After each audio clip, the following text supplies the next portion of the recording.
ോടൊപ്പം ഇപ്പോൾ നയതന്ത്ര വിദഗ്ധനും വിദേശകാര്യ വിദഗ്ധനുമായ ഡോക്ടർ മോഹൻ വർഗീസ് കൂടി ചേരുന്നുണ്ട്. ഡോക്ടർ മോഹൻ വർഗീസ്, ഇന്നലെ നമ്മൾ പറഞ്ഞ കാര്യങ്ങൾ ഇന്ന് വീണ്ടും പറയേണ്ടി വരുന്നു, അതേ ചോദ്യങ്ങൾ ആവർത്തിക്കേണ്ടി വരുന്നു. ഇന്നലത്തെ ശക്തമായ പ്രത്യാക്രമണത്തിൽ പാകിസ്ഥാൻ നടുങ്ങിപ്പോയത് വാർത്തകളൊക്കെ നമ്മൾ കണ്ടതാണ്. പക്ഷേ പിന്നീട് പിൻവാങ്ങുകയും ചെയ്തതാണ് പാകിസ്ഥാൻ. ഇന്ന് അവർ മറ്റൊന്നും ചെയ്യില്ല എന്ന് നമ്മൾ കരുതി. പക്ഷെ അങ്ങനെയല്ല. വൈകിട്ടായപ്പോഴത്തേക്കും ഇരുട്ട് വീണപ്പോഴത്തേക്കും വീണ്ടും പാകിസ്ഥാന്റെ ഭാഗത്തുനിന്നും പ്രകോപനം വന്നുകൊണ്ടേയിരിക്കുകയാണ്. ഇന്നിപ്പോൾ 26 ഇടങ്ങൾ ലക്ഷ്യമിട്ടാണ് പാക് ഡ്രോണുകൾ ഒന്നിനു പിറകെ ഒന്നായി വന്നത് എന്ന് മനസ്സിലാക്കാൻ കഴിയുന്നു. അതേസമയം ഇന്നിപ്പോൾ വിദേശകാര്യ സെക്രട്ടറി വിക്രം മിശ്രി പറഞ്ഞ ഏറ്റവും പ്രധാനപ്പെട്ട കാര്യമുണ്ടായിരുന്നു. ഈ ആക്രമണങ്ങളെല്ലാം നടക്കുമ്പോൾ അവിടെ ഈ വിമാന സർവീസുകൾ ഒരു പ്രശ്നവുമില്ലാതെ നടക്കുന്നുണ്ടായിരുന്നു പാകിസ്ഥാനിൽ. അതെന്തൊരു രാഷ്ട്രമാണ് എന്ന ചോദ്യമാണ് അവിടെ ഉന്നയിക്കപ്പെടുന്നത്. പ്രത്യേകിച്ചും ലാഹോറിലും ഇസ്ലാമാബാദിലേക്കും ഒക്കെ തന്നെ ഇന്റർനാഷണൽ ഫ്ലൈറ്റ്സ് അടക്കം വന്നു പോകുന്ന സമയത്താണ് ഈ അതിർത്തിയിലേക്ക് ഡ്രോണുകൾ അയക്കുകയും ആ സമയത്ത് ഇന്ത്യ സസൂക്ഷ്മം ആ കാര്യങ്ങൾ നിരീക്ഷിക്കുകയും അത് മനസ്സിലാക്കുകയും ചെയ്ത ശേഷമാണ് അപകടങ്ങൾ ഒഴിവാക്കി ഒരു പ്രത്യാക്രമണം നടത്തിയൊക്കെ ഉള്ള കാര്യങ്ങൾ മിശ്രി ഇന്ന് വിവരിക്കുകയും ചെയ്തതാണ്. പക്ഷേ ഇതാ ഇപ്പോൾ പോലും കഴിഞ്ഞ മണിക്കൂറുകളിൽ നമ്മൾ കണ്ടു അവിടെ വ്യോമപാതകൾ പൂർണ്ണമായും ഓപ്പണാണ്. അന്താരാഷ്ട്ര വിമാനങ്ങളടക്കം അങ്ങോട്ടേക്ക് വന്നുകൊണ്ടിരിക്കുന്നു. അതേസമയം അതിർത്തിയിലേക്ക് ഡ്രോണുകൾ ഉപയോഗിച്ച് ആക്രമണ ശ്രമങ്ങൾ നടത്തുകയാണ് പാകിസ്ഥാൻ. ഇതിന് ആരാണ് ഒരു അറുതി ഉണ്ടാക്കുക, അല്ലെങ്കിൽ ഇത്തരം നിലപാടിൽ ആരാണ് ചോദ്യം ചെയ്യുക? അതൊന്നും ഇവിടെ ഒന്നും കാണുന്നുമില്ല. ഡോക്ടർ മോഹൻ വർഗീസ്. ഇരുട്ടിന്റെ മറവിൽ വീണ്ടും പാകിസ്ഥാൻ ഭീരുത്വപരമായ നടപടികളുമായി ഇറങ്ങിത്തിരിച്ചിരിക്കുകയാണ്. ഏതാണ്ട് ഇന്നലെ ഇതേ സമയത്ത് തന്നെയാണ് ഇന്ത്യയുടെ 36 പ്രദേശങ്ങളിലേക്ക് ഡ്രോണുകൾ അയച്ചുകൊണ്ട് ആക്രമണം നടത്തി. ഇന്നും ഏതാണ്ട് അതേ സമയത്ത് ഒരിക്കൽ കൂടി സമാനമായ രീതിയിലുള്ള ആക്രമണം നടന്നിരിക്കുകയാണ്.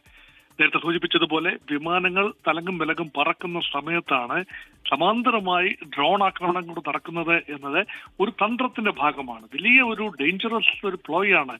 ഹ്യൂമൻ ഷീൽഡിനെ, മനുഷ്യ കവചത്തെ ഉപയോഗിച്ചുകൊണ്ട് ഈ കലാപരിപാടികൾ ഏർപ്പെടുന്നു എന്ന് പറഞ്ഞാൽ അതിനർത്ഥം എന്ന് പറഞ്ഞാൽ തീർച്ചയായും മനുഷ്യാവകാശങ്ങൾക്ക് യാതൊരു വിലയും നൽകാത്ത, മനുഷ്യ ജീവന് യാതൊരു വിലയും നൽകാത്ത നടപടിയാണ്.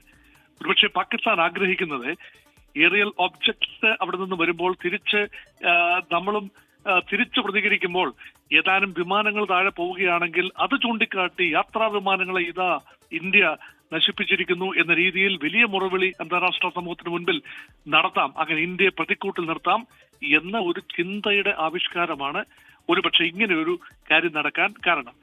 ഇന്നത്തെ ദിവസം എയർ ട്രാഫിക് സാധാരണഗതിയിൽ തന്നെ പാകിസ്ഥാന്റെ വ്യോമ ഭാഗത്ത് എയർ ട്രാഫിക് ഉണ്ടായിരുന്നു. അതിനിടയ്ക്ക് തന്നെയാണ് വിക്രം മിശ്രി സൂചിപ്പിച്ചത് ഇതുപോലൊരു ആക്രമണം. അപ്പൊ ഇന്നലത്തേതിന് സമാനമാണ് ഇന്നും നടന്നിരിക്കുന്നത്. നോക്കൂ, ഇവിടെ ഇന്ത്യയുടെ വ്യോമ പ്രതിരോധ ശക്തിയെ പരമാവധി പരീക്ഷിക്കുന്ന നിലയിലാണ് ആക്രമണങ്ങൾക്ക്. ഇന്നലെ 36 ഇടങ്ങളിൽ, ഇന്ന് 26 ഇടങ്ങളിൽ ഇതുവരെയുള്ള കണക്കനുസരിച്ച്. അതിനർത്ഥം ഇന്ത്യയുടെ ഈ Arial surveillance and Arial defence battery സംവിധാനം അതെങ്ങനെയാണ് പ്രവർത്തിക്കുന്നത്? അത് വളരെ കാര്യക്ഷമമായി പ്രവർത്തിച്ചതുകൊണ്ടാണ് കാര്യമായ നാശനഷ്ടങ്ങൾ ഉണ്ടാകാതെ ഇരിക്കുന്നത്. കാരണം ഈ ഡ്രോണുകളിൽ ഏതാനും ഡ്രോണുകൾ താഴെ പതിച്ച്, പ്രത്യേകിച്ചും ജനവാസ മേഖലയിൽ പതിച്ചാലുള്ള അന്തരീക്ഷ അവസ്ഥ ഒന്ന് നോക്കൂ. അതുകൊണ്ട് ഇതിനാര് അറുതി വരുത്തും എന്ന് ചോദിച്ചാൽ യഥാർത്ഥത്തിൽ അന്താരാഷ്ട്ര സമൂഹം ഉണർന്ന് പ്രവർത്തിക്കേണ്ട, ജാഗ്രതാപൂർവമായി ഉണർന്ന് പ്രവർത്തിക്കേണ്ട, പാകിസ്ഥാനെ താക്കീത് ചെയ്യേണ്ട ഒരു സമയമായി. ഒരു നെഗോഷിയേറ്റിംഗ് ടേബിളിലേക്ക് എത്താൻ ഒരു സാധ്യതയും കാണുന്നില്ല. ഇതൊരു ഡിക്ലെയർഡ് വാർ അല്ല, ഇതൊരു അൺഡിക്ലെയർഡ് വാർ ആണ്. പാകിസ്ഥാൻ നിരന്തരമായി എസ്കലേഷൻ മോഡിലേക്ക് പോവുകയാണ്. സ്വാഭാവികമായി ഇന്ത്യക്ക് തത്തുല്യമായ തോതിൽ ഒരു മെഷേർഡ് റെസ്പോൺസ് എന്ന നിലയിൽ മറുപടി കൊടുക്കേണ്ടി വരുന്നു. അപ്പൊ അതുകൊണ്ടാണ് ഇന്റർനാഷണൽ കമ്മ്യൂണിറ്റി ഇപ്പോൾ വലിയ തോതിലാണ് ഇന്റർനാഷണൽ കമ്മ്യൂണിറ്റിയോട് ഇന്ത്യ ഈ വിഷയം ചൂണ്ടിക്കാണിക്കുന്നത്. IMF സമ്മേളനത്തിൽ നിന്നും ഇന്ത്യ വിട്ടുനിൽക്കുന്ന ഒരു ചിത്രം കണ്ടു. ഇന്റർനാഷണൽ മോണിറ്ററി ഫണ്ടിന്റെ ഒരു ബെയിൽ ഔട്ട് പാക്കേജിലൂടെ കടന്നു പോവുകയാണ്. സ്വന്തം കാര്യം കാണാനുള്ള പണം പോലും പാകിസ്ഥാന്റെ കൈവശമില്ല. എന്നാൽ യുദ്ധത്തിന് ചെലവഴിക്കാൻ പണമുണ്ട്. ഇതെങ്ങനെ സാധ്യമാകും? കാരണം വിവിധ രാജ്യങ്ങളിൽ നിന്ന് ലഭിക്കുന്ന ഉഭയകക്ഷി ലോണുകൾ, അതിനു പുറമെ ഇന്റർനാഷണൽ കമ്മ്യൂണിറ്റിയുടെ ഭാഗത്തു നിന്ന് ലഭിക്കുന്ന IMF ലോൺ, ഇതെല്ലാം തന്നെ വകമാറി സൈനികമായ ഇടപെടലിന് വേണ്ടിയും തീവ്രവാദികളെ പരിശീലിപ്പിക്കാൻ വേണ്ടിയും ചെലവഴിക്കുന്നു എന്ന് കാര്യകാരണ സഹിതം ഇന്ത്യ ഇന്റർനാഷണൽ കമ്മ്യൂണിറ്റിയുടെ മുമ്പിൽ തെളിവുകൾ നിരത്താൻ ഒരുങ്ങിയിരിക്കുകയാണ്.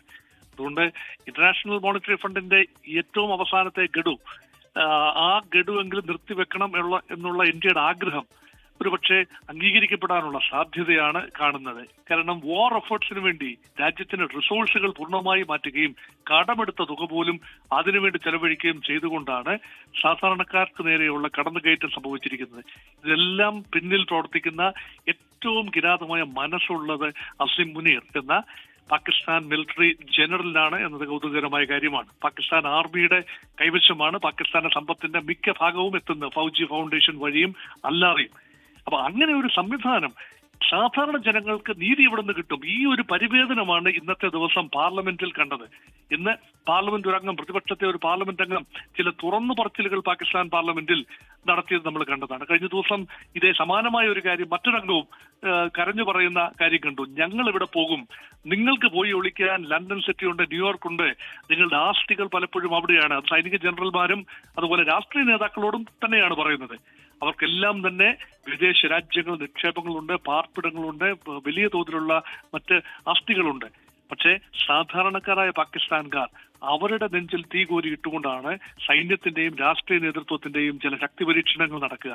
അതുകൊണ്ടാണ് ഈ ഒരു വൈരുദ്ധ്യം, ജനങ്ങളുടെ ജീവനും സ്വത്തിനും സുരക്ഷയ്ക്കും ഒന്നും തന്നെ യാതൊരു പ്രാധാന്യവും നൽകാത്ത രീതിയിൽ പാകിസ്ഥാൻ മുന്നോട്ട് പോകുന്നു. അതേസമയം ഭാരതം വളരെ കോൺഷ്യസ് ആയി പ്രതികരിക്കുന്നു. ഭാരതത്തിന്റെ പ്രതികരണം തന്നെ അന്തസ്വറ്റ പ്രതികരണങ്ങളാണ്. വെല്ലുവിളികളില്ല, ഗോഗ്വ വിളികളില്ല, വലിയ രീതിയിലുള്ള വീരവാദങ്ങളില്ല. വളരെ ശാന്തമായിട്ടാണ് വിക്രം മിശ്രയും രണ്ട് വനിതാ ഉദ്യോഗസ്ഥരും കടന്നു വന്ന സൈനിക ഉദ്യോഗസ്ഥരും യൂണിഫോമിൽ ഡോക്ടർ മോഹൻ വർഗീസ്